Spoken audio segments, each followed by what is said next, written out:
Assalamualaikum warahmatullahi wabarakatuh. Halo semua. Perkenalkan, nama aku Dias Olga Apriliandini dengan NIM 2022040104333 Prodi Manajemen. Di sini aku akan membahas tentang salah satu perusahaan multinasional, yaitu PT Garuda Food. Mari kita bahas bersama-sama. Yang pertama, kita akan membahas tentang sejarah PT Garuda Food. PT Garuda Food merupakan perusahaan yang bergerak di bidang produsen makanan dan minuman di Indonesia. PT Garuda Food berawal dari PT Tudung Putrajaya yang didirikan di Pati, Jawa Tengah tahun 1979. Pendiri perusahaan adalah Mendiang Darmo Putro, mantan pejuang yang memilih menekuni dunia usaha setelah bangsa Indonesia merdeka. Pada awal tahun 1990, PT Tudung mulai menjual hasil produksi kacangnya dengan merek kacang garing Garuda. Hingga akhirnya pada tahun 1994, PT Tudung berganti nama menjadi PT Garuda Putra Putri Jaya dan mendirikan PT Sinar Niaga Sejahtera sebagai perusahaan untuk mendukung kegiatan logistik produk perseroan. Tahun 1997, PT Garuda Food membuka pabrik baru di Gresik dan juga mulai menjajaki bisnis biskuit.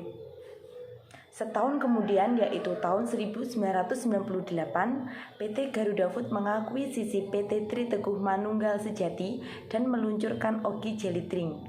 Kemudian, tahun 1999, PT Garuda Food mengembangkan platform distribusi keluar Pulau Jawa.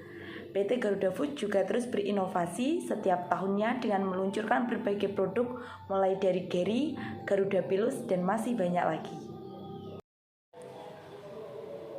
Berikut ini lini masa perkembangan dan pertumbuhan PT Garuda Food hingga kini. Tahun 2001, Perseroan meluncurkan wafer stik merek Geri. Tahun 2002, Perseroan meluncurkan Garuda Pilus. Tahun 2004, Perseroan meluncurkan minuman dengan merek Monty. Tahun 2005, Perseroan meluncurkan makanan ringan Leo dan terlibat aktif dalam kegiatan tanggung jawab sosial perusahaan. Tahun 2007, pabrik biskuit di Ranca Ekek mulai beroperasi dan meluncurkan Garuda Resta. Tahun 2008, menjajaki pasar minuman fungsional dan meluncurkan Coklatos. Tahun 2009, menjajaki segmen pasar susu cair dengan merek Levo.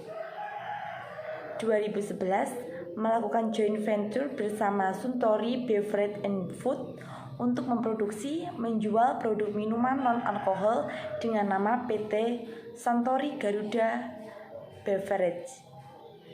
Tahun 2012, pabrik susu di Ranca Ekek mulai beroperasi. Tahun 2015, Garuda Food memperkenalkan logo baru dan meluncurkan Geri Salut Malkis Keju dan Coklatos Choco Drink. Tahun 2016, peluncuran Klevo Smoothie dan Geri Salut Malkis Coconut. Tahun 2017, melakukan penggabungan usaha dengan PT Garuda Food Beverage Jaya dan meluncurkan Coklatos Matcha Drink, Geri Cereal, dan Pilus Rasa Keju. Tahun 2018, Garuda Food secara resmi menjadi perusahaan publik atau GOOD dan mendirikan anak perusahaan Golden Bird Pacific Trading.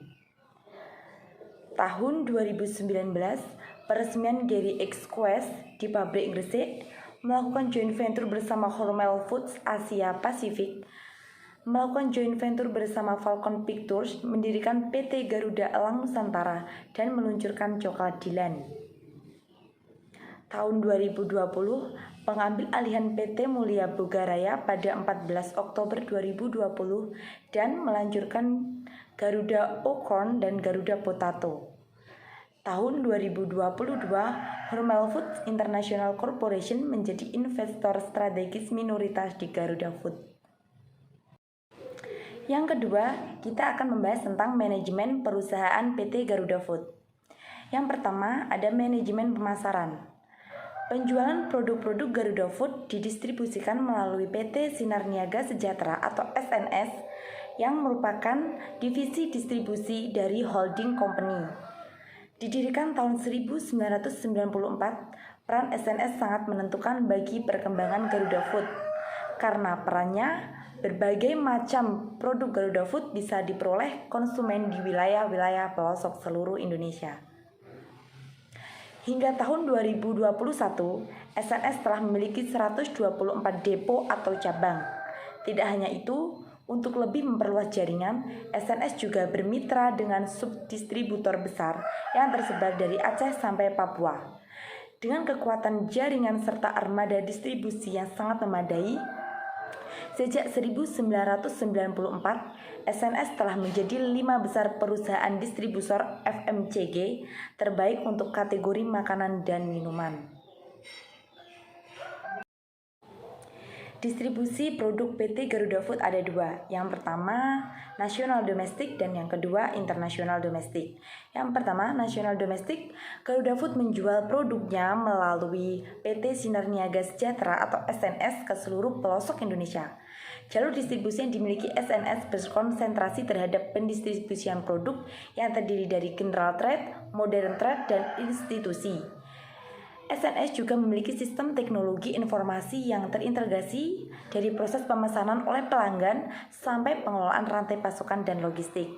Yang kedua, internasional domestik. Garuda Food saat ini telah melakukan penjualan ekspor ke lebih dari 20 negara dengan fokus pada negara-negara ASEAN, Cina, dan India.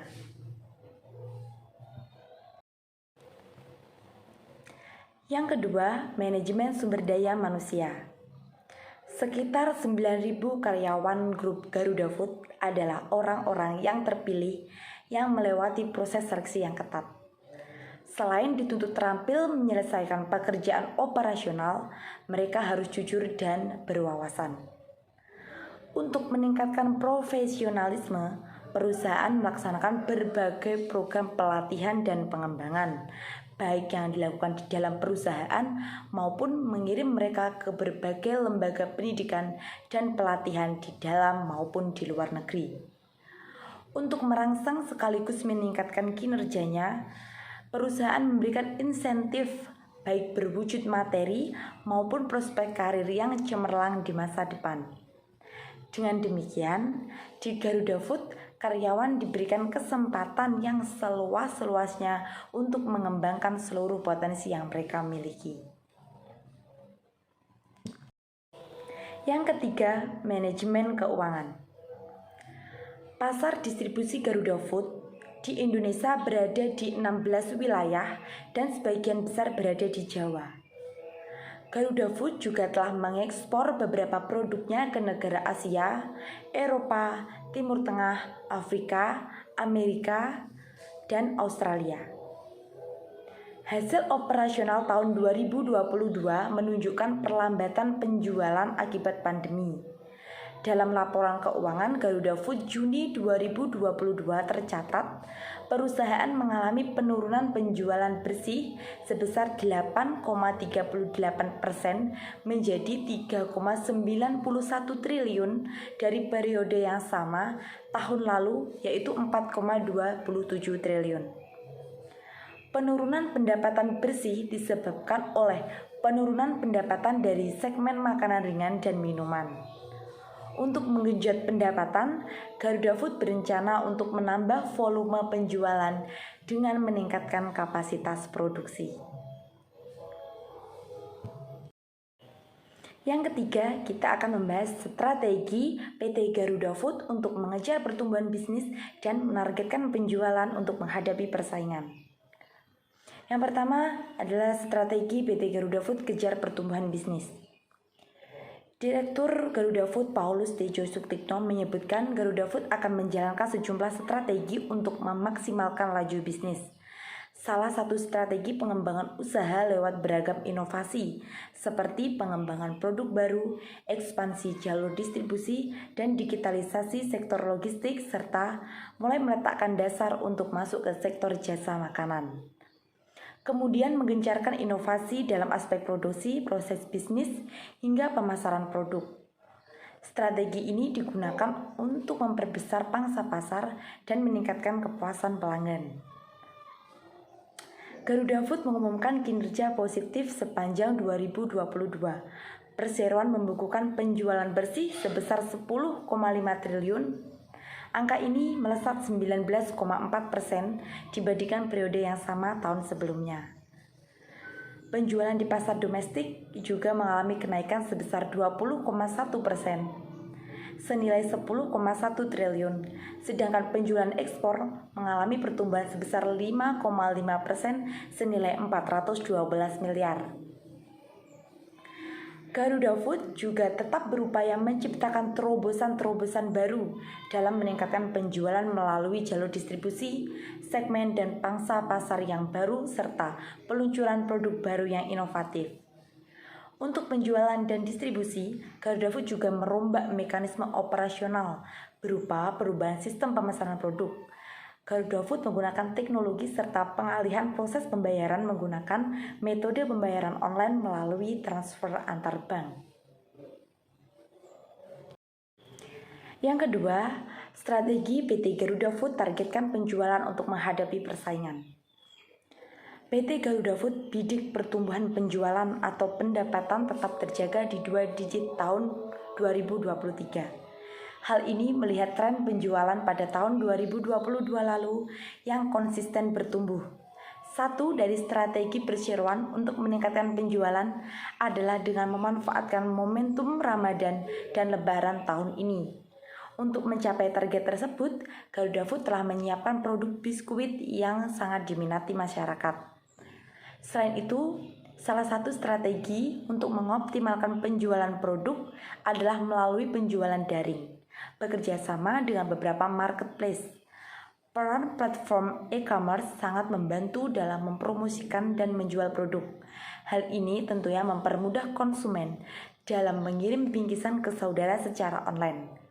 Rencana peluncuran produk baru juga ditujukan untuk menjaga momentum pertumbuhan penjualan dan meningkatkan produktivitas dan efisien operasional perusahaan, serta untuk menghadapi persaingan usaha yang kian ketat setelah pulihnya perekonomian nasional.